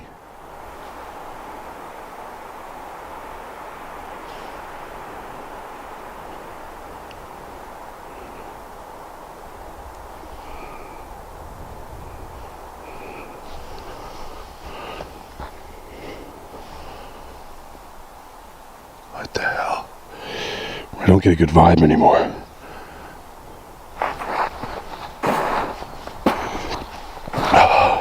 I feel like I'm just like in a trap right now. Oh, what the whoa, whoa, whoa.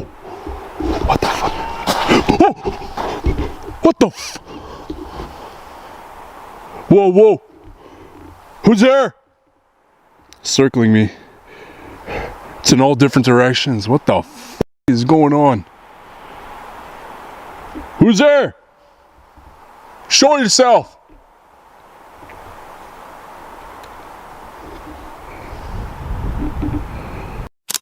The forest silence shattered with shrill whistles. Fear gripped Lomar, and before he could fully process it, another sound rippled through the trees.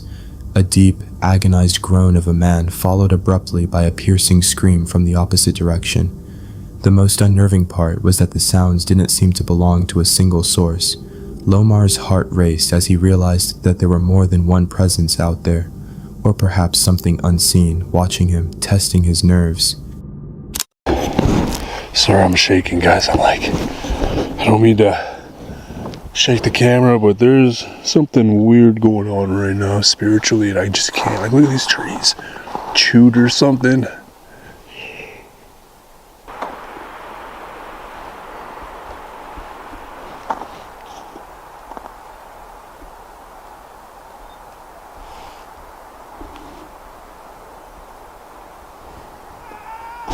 Oh!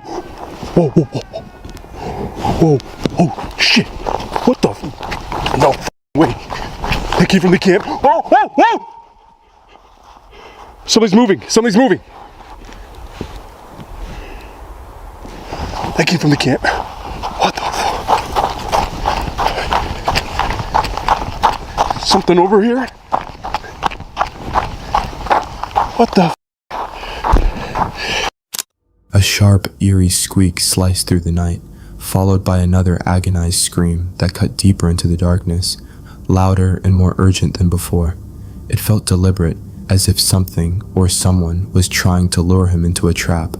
The cries sounded like a person in desperate need, but Lomar, seasoned in confronting the paranormal, didn't waver. He stayed resolute, refusing to approach or investigate the source, and focused on his camping, determined to carry on despite the unsettling sounds.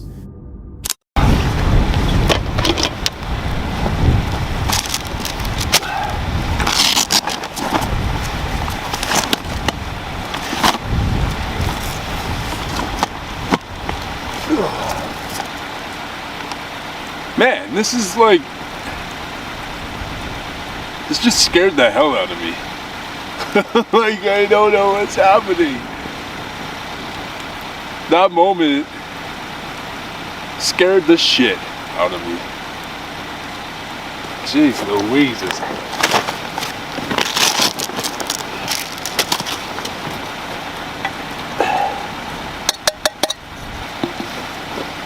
Okay. There it is again.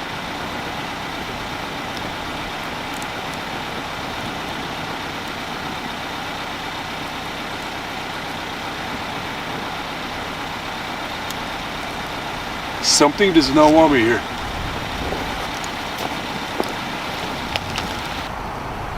This wind is crazy. It's getting intimidating out here now.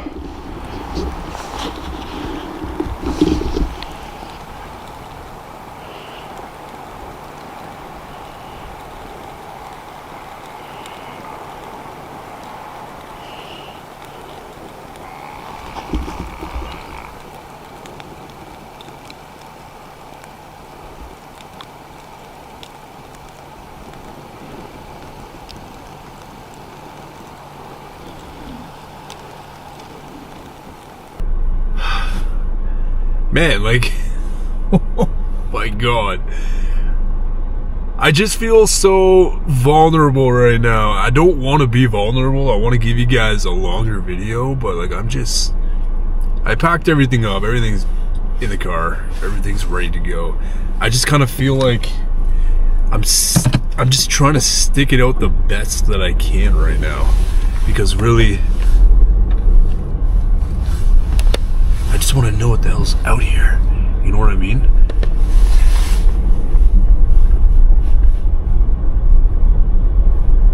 Feeling a little bit of everything right now. Scared, shitless, kind of vulnerable, unsafe, just kind of, I don't know. As Lomar was loading his gear into the car, the forest erupted with sound once again. A man's voice, strained and urgent, cutting through the darkness. If there were people out there, why would they scream? And when he called for a response, silence answered him. No logical explanation could justify the noises. Lomar understood one thing clearly. Whatever was out there didn't want him around. His instincts screamed at him to leave, and before the situation could escalate, he made the decision to retreat. The way the entity mimicked human voices, sometimes male, sometimes female, even animalistic, hinted at something far more sinister than any ordinary person. For the final 10 minutes, Lomar stood frozen at the edge of the clearing, scanning the forest with every sense alert, hoping to catch a glimpse of whatever was out there, though he saw nothing. Unbeknownst to him, his camera captured a deep growl, a chilling combination of human and animal tones that felt utterly otherworldly. The presence was watching, manipulating him, keeping just out of reach while testing his resolve. Shaken and deeply unsettled, Lomar finally left the forest, feeling exposed and vulnerable yet still haunted by unanswered questions. Whatever had been there was no ordinary creature. It was something malevolent, lurking just beyond the reach of light and reason. The Appalachian Mountains, the world's oldest mountain range, are steeped in folklore and paranormal lore. Tales abound of mimics, skinwalkers, dogmen, and even Mothman sightings. The entity Lomar encountered could very well have been a mimic, capable of imitating human voices, distorting them, and using them to manipulate its prey. Throughout the night, the presence toyed with him, alternating voices to confuse and lure him, making him second-guess every instinct. Some viewers suggested he should have searched the forest in case someone truly needed help, while others agreed he acted wisely.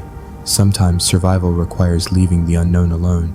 The unseen entity had made it clear he was not welcome. Some places are not just empty of people, they are filled with the lingering presence of spirits, and sometimes even darker, sinister forces that lurk beyond the reach of human perception. Humans cannot see or hear them at will, but they can reveal themselves when they choose. In the wilderness, especially when alone, it's wise to reconsider your choices. You never truly know what or who might be nearby, silently observing. Lomar left the forest carrying more questions than answers, adding this encounter to his list of the most unsettling experiences he had ever faced outdoors.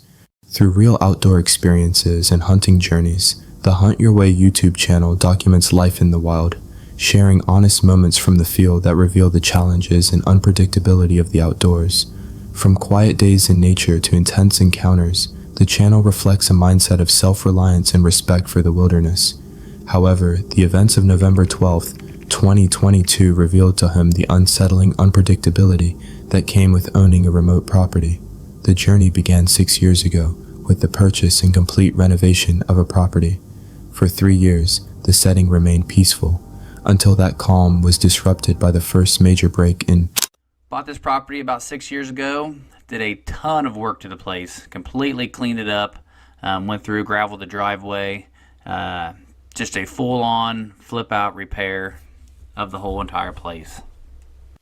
For the first 3 years, everything went smooth. We had absolutely zero problems.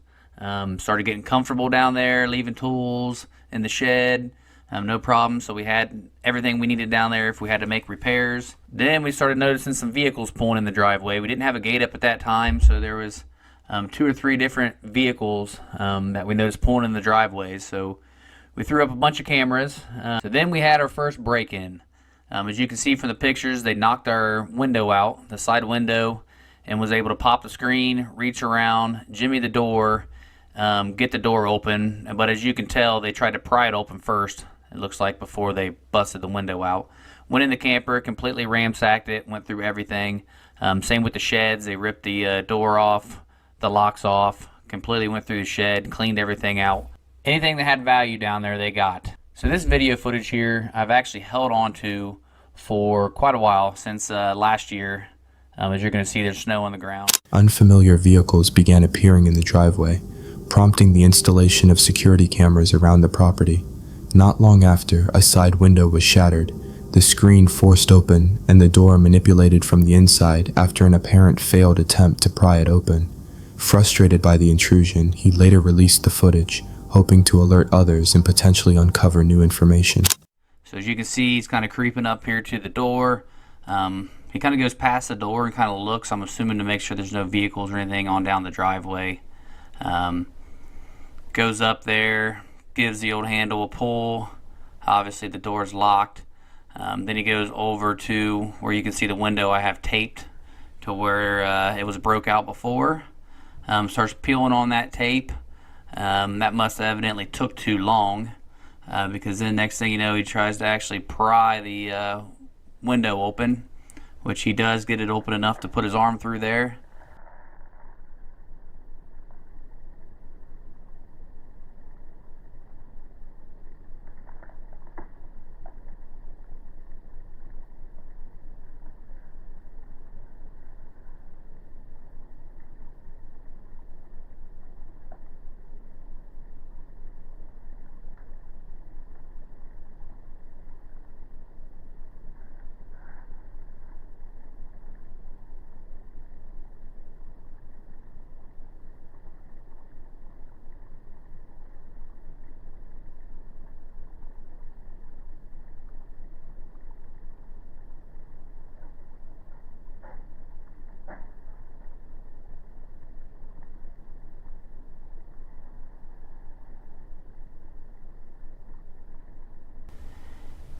And I have put the screen back in there at this time, so you can see there he actually pops that screen out of the way, reaches around there to the door handle, and he's able to get that door unlatched.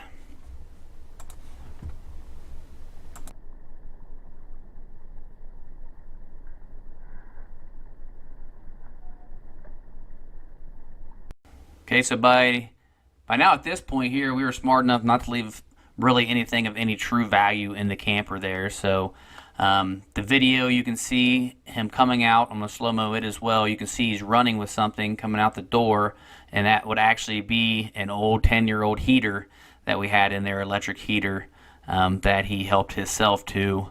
And there he goes running back down the driveway. The footage shows an individual approaching the door and checking the driveway for vehicles before unsuccessfully attempting to open it. He then moved to a window damaged during a previous break-in, removed the covering, and forced it open, creating an opening that allowed him to push the screen aside and unlatch the door. The intruder was seen leaving with an old electric heater. However, the intrusion did not end there. 2 weeks later, the individual returns, and this time leaving behind something that was deeply unsettling. Alright, hey, we just got back down to the property. Pulled in the driveway here, it's all ice. Got the car stuck. That's going to be fun, but come down here to do a few things. We'll talk about that here soon, but as you can see, our thief's been back. He pulled up the tape there, and I've already actually went in the camper, and look, he left something this time. Left his knife. So, as soon as I get out of here, I'm going to go call the sheriff, see if he can come down. I really hope they're going to fingerprint this knife, because that's all we need to catch this guy, and I believe I know who it is, and I believe he's already in the court system, and he should already have his fingerprints on file. So all they got to do is get a print from that. It'd be pretty simple to match up. So let's hope they go the extra mile for me and get that thing fingerprinted, and we can get this guy. So stay tuned. Stay tuned. Walking into the camper, the owner made a shocking discovery: the thief had left a knife. With renewed hope, he immediately contacted the sheriff's department, optimistic that fingerprints from the knife could finally lead to the culprit. However, this hope was quickly dashed. The sheriff's deputy collected the knife with rubber gloves in a bag, promising to run prints, but despite numerous follow-ups, calls, and messages, the outcome was the same as before. While some intrusions might be attributed to opportunistic thieves, the persistent nature of these break-ins and the strange actions, like leaving a knife behind, add a layer of sinister intent. His decision to share his story not only raises awareness, but also stands as a testament to the unresolved unease that lingers when personal spaces are violated with impunity. comes from the YouTube channel Saskadrenaline, known for documenting hunting, wildlife, and outdoor adventures. On December 28, 2014, two men were camping deep within a forest in Canada when they decided to go hunting. To improve their chances, they climbed up and positioned themselves on a tree stand, overlooking the quiet wilderness below. Everything initially seemed normal, but the calm atmosphere would soon be shattered when they encountered something far more terrifying than they had anticipated.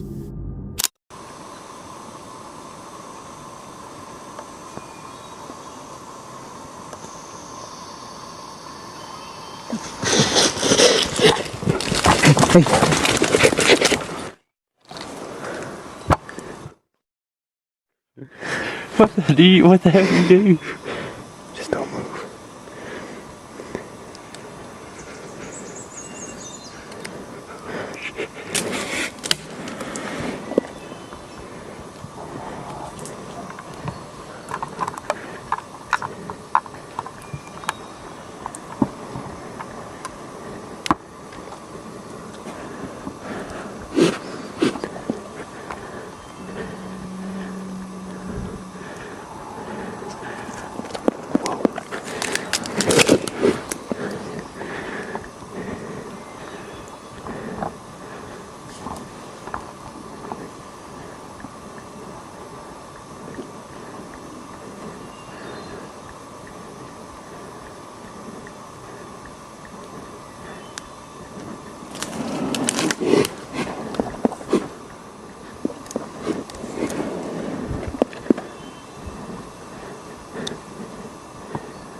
The situation suddenly escalated when a black bear emerged and began approaching their tree stand with clear curiosity. Within moments, the animal lunged upward, climbing onto the very structure they were sitting on and stopping on a branch almost directly above their heads. The distance between them and the bear shrank to mere inches. Both men froze completely, holding their breath as the massive predator shifted its weight and scanned the surroundings. Black bears are known for their strength and unpredictable reactions, and in that suspended moment, the hunters realized how dangerously exposed they were. There was no safe escape, no way to retreat without provoking the animal. One wrong movement could have triggered an attack that they would have had no chance of surviving. The fear wasn't just immediate, it was visceral. The awareness that they were staring directly into a situation where death, or something equally devastating, was only a heartbeat away. After several agonizing moments that felt far longer than they actually were, the bear finally began to descend, its claws scraping against the wood as it climbed down and wandered off into the forest, seemingly losing interest. Only then did the men allow themselves to breathe again, their bodies still locked in shock from how close they had come to disaster. They understood that what had just happened was not skill or control, it was pure luck. If the bear had reacted defensively, felt threatened, or decided to investigate further, they could have suffered severe injuries or even been killed before they had any chance to respond. Encounters like this highlight the harsh reality of wilderness exploration. No matter how experienced you are, nature can place you inches away from death without warning. They walked away unharmed, but the experience left a lasting impression, a reminder that preparation and awareness are critical, because sometimes survival depends on a thin margin that not everyone is fortunate enough to have. Meet Brendan, the creator behind the YouTube channel Brendan Explores. Through his videos, he takes viewers on immersive journeys, documenting his travels and adventures in his camper van. From fixing his vehicle to discovering picturesque landscapes, his explorations reveal the joys and challenges of life on the road. With his unique storytelling style, Brendan keeps his audience captivated, but one night he would come to understand just how unpredictable and unsettling these adventures could truly become. On a cold day of March 18th, 2025, Brendan was preparing his van for an upcoming 4-day trip, starting with a solo overnight journey. He meticulously fixed a leaky sink and loaded essential supplies, including his favorite kimchi spicy noodles. After getting the diesel heater running to warm up the van, he declared himself ready to hit the road. His plan was to head south, not yet knowing where he would park up, trusting the journey to guide him to a quiet spot before meeting his dad the next day. Good morning, campers. It is the day before we embark on a 4-day trip in this van, which will be in this video. But we have some problems to address. Number one is this leaky sink. We cannot go on a trip for multiple days with gaffer tape wrapped around that U-bend. So we need to get in there and take a look at that. Let's see if we can get it fixed before our 4-day trip down south to Southend-on-Sea, no less, with my dad. But tonight I'm going solo, heading towards the south. Don't know where we're going to park up yet. Haven't really looked at the map much. I just know I've got a destination where I need to go. I know where I'm meeting my dad tomorrow, and we need to find some kind of quiet park up tonight.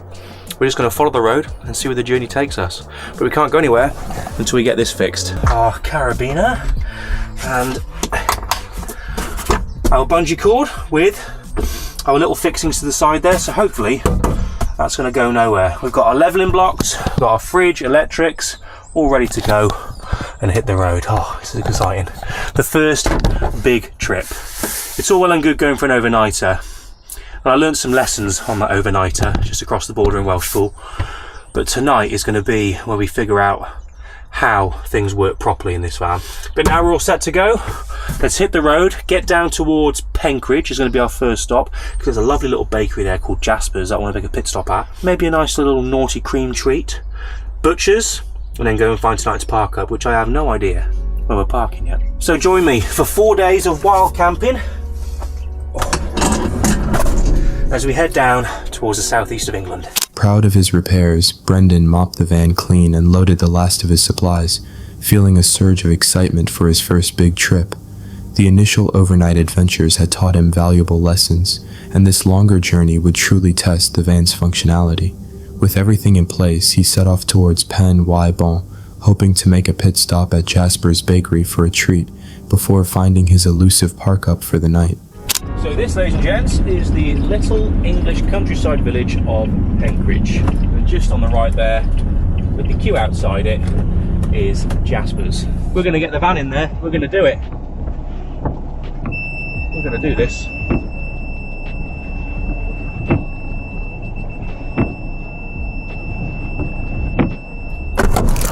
Right, let's check my parking out, shall we? Do you know what?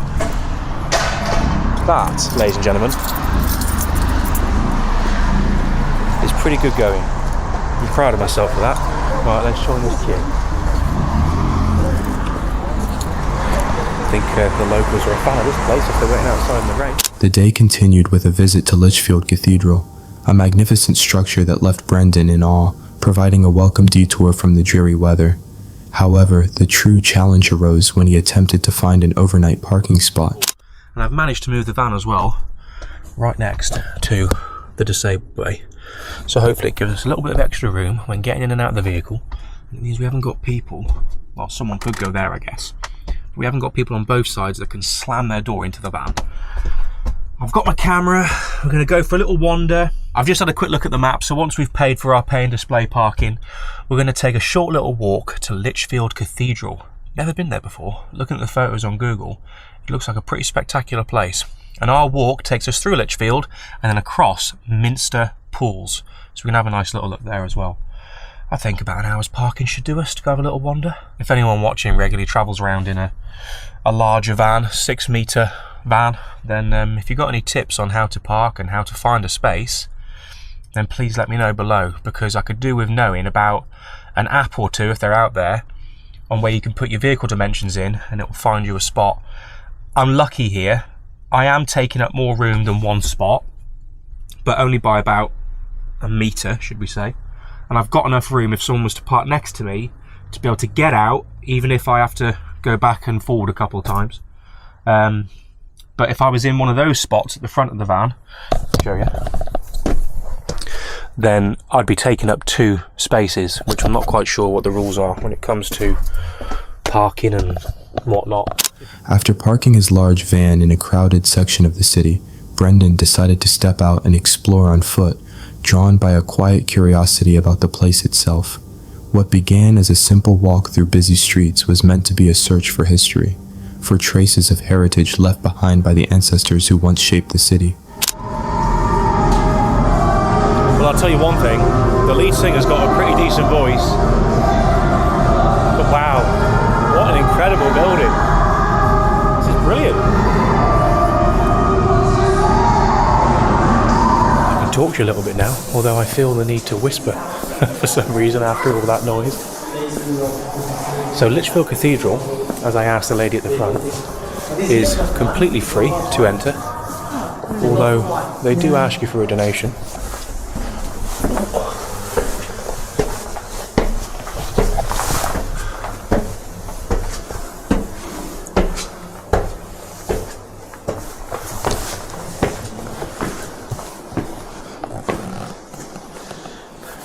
Why is it in churches? All of the seating, whether it be the pews or just a little corner chair there, look like the most uncomfortable thing to ever hit your bottom.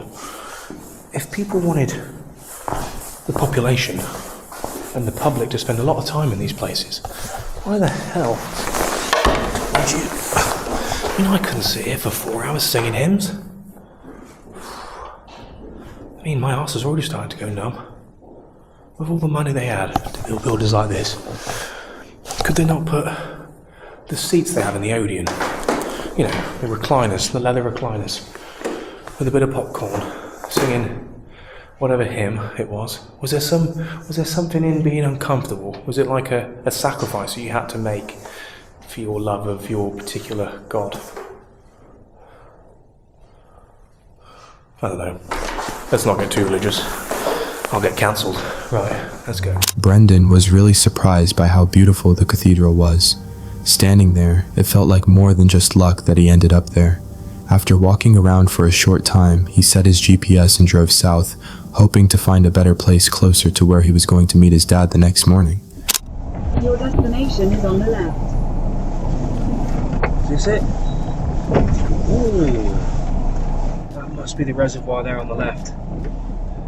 Let's see if we can get somewhat fly here. Oh.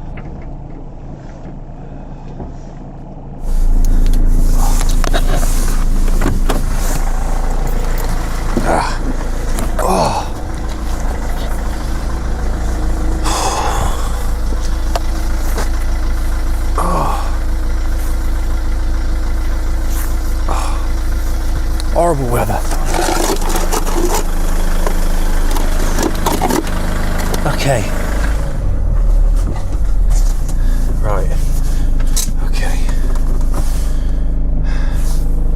We're now level. We're home for the evening. Finally. What a job. What a job. That's where we are. Ibrook Corner. Oakham.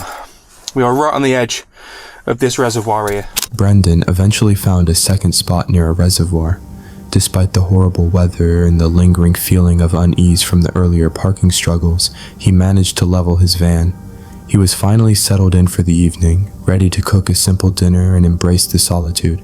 With the handbrake on, van in gear, and chocks under the wheels, he turned on the diesel heater, hoping for a peaceful night. He settled in unaware that something far more disturbing was already lingering outside, waiting patiently in the darkness for the quiet to fall. We've got a car outside.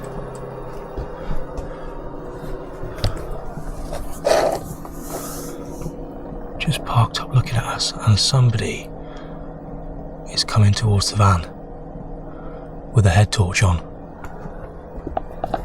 Someone's at the back of the van.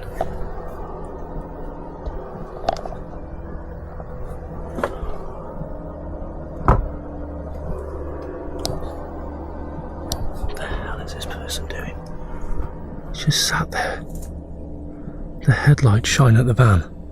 There was absolutely no reason why anyone should be down this road at this time of night unless they're camping. That's a car, not a van. Another car's just pulled up.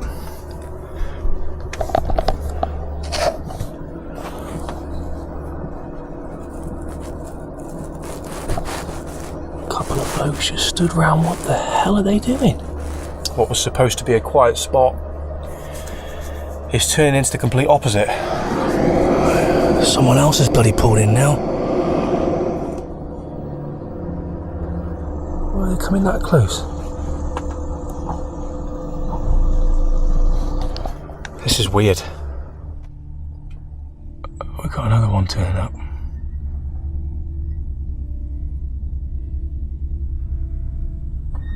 What the hell?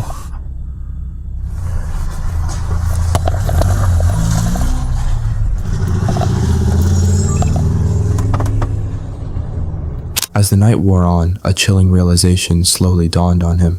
A car pulled up, its headlights glaring directly at his van. The unsettling scene intensified when another car arrived, followed by yet another, filling the once secluded spot with an inexplicable and growing presence. The silence was broken only by the hum of their engines and the growing sense of dread.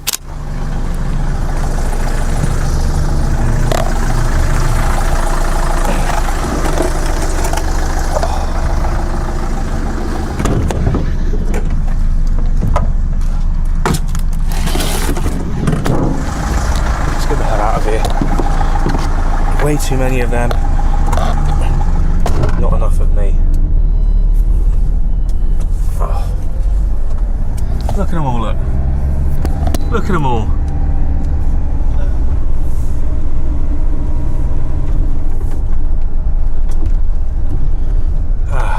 What's this here? This looks like what I saw on Park for Night.